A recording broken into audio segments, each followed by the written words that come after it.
દેવગઢ બારિયા તાલુકામાં મનરેગાનું વધુ એક કૌભાંડ બહાર આવ્યું છે। દેવગઢ બારિયાના દુધિયા ગામે સ્મશાન સુધી જવાનો રસ્તો બનાવ્યો જ નથી। રસ્તાના નામે બિલો મંજૂર થઈ ગયા અને રૂપિયા ખવાઈ ગયા, પણ રસ્તામાં એક પણ મેટલના નામનો કાંકરો પણ નાખવામાં આવ્યો નથી। ત્યારે સમાજનું વિચારીએ તો દરેક ગામમાં સ્મશાન ઘર અને તેમાં લોખંડની ખાટલી બનાવવામાં આવતી હોય છે, તે ખાટલી પણ નથી। સરકારના કેવા નિમણૂક કરેલા ભ્રષ્ટાચારીઓ દ્વારા ભ્રષ્ટાચાર કરવામાં આવ્યો તે પણ એક સમાજના નામે કલંકિત છે। ગામના રહીશોને મળતી વેળાએ પણ મુશ્કેલી પડે એના પૈસા પણ ભ્રષ્ટાચારીઓ ખાવામાં છોડતા નથી। ગ્રામજનોનું કહેવું છે કે શરમ કરો સરકાર, શરમ કરો, હવે હદ થઈ ગઈ છે। ત્યારે આ તંત્ર ભરનિદ્રામાંથી ક્યારે જાગશે તે જોવું અને ગ્રામજનોની માંગ છે કે વહેલી તકે સત્ય તપાસ કરાવી કૌભાંડીઓને જેલ ભેગા કરે તેની રાહ જોવાઈ રહી છે।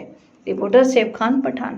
દુધિયા ગ્રામ પંચાયત ચાલે ખરી, પણ દુધિયા ગ્રામ પંચાયતની જે ગ્રાન્ટ આવેલી સ્મશાન જે ખવાઈ ગયા એ કંફાટ નીકળ્યું તો કોઈએ એનો ઉપચાર કર્યો નહીં। ગરીબોને કેવું દહેકામ લઈને આવવાનું પડે, એમ અમારે બચ્ચુ ખાબડ મંત્રી ગ્રામ પંચાયતના મંત્રી ભારત દેશના બનાવ્યા। તે વખતનું આજે 18થી 2000 સુધી મેં તે વખતનો ભાજપ મેં વોટ આલતેલો, પણ હવે એ કશું કર્યું નથી અને અમારા વરસાદમાં અહીંયા આવવા પડવા પડે અને સ્મશાન આ રીતે અમારે કરવા પડે છે।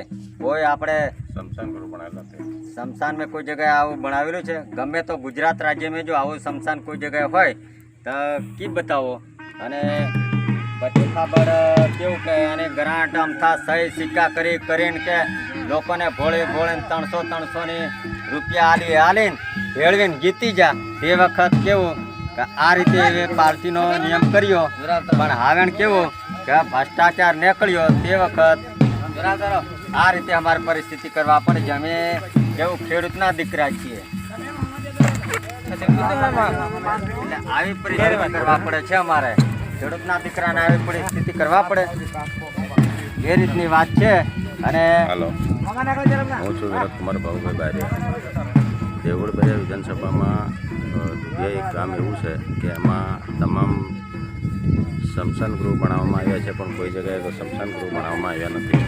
ફક્ત કાગળો ને કાગળો ઉપર બનાવવામાં આવ્યા છે। એટલે મારું ટૂંક સમયમાં એટલું જ કહેવું છે કે જે તે વેડફળિયાનું સ્મશાન બની ગયું હોવાથી હાલ અહીંયા કોઈ પ્રૂફ જોવા મળેલ નથી। એની વધારે પડે એમ તપાસ કરે અને સ્મશાન સગડી આવી છે તે અમારા માજી સરપંચ એવા બળદભાઈ ખુમાભાઈ બારિયાને ત્યાં પડી છે, એની તાત્કાલિક તપાસ કરી અને કઈ જગ્યાએ મૂકવાની હતી એની તપાસ કરી અને સરકારશ્રીને એક જ વિનંતી કે એની તપાસ કરે અને જે કોઈ એનો સર્વે સમાજનો પૂરતો ચુકાદો પ્રજા વચ્ચે આપે એવી મારી નમ્ર અરજ છે। જય હિન્દ, જય ભારત।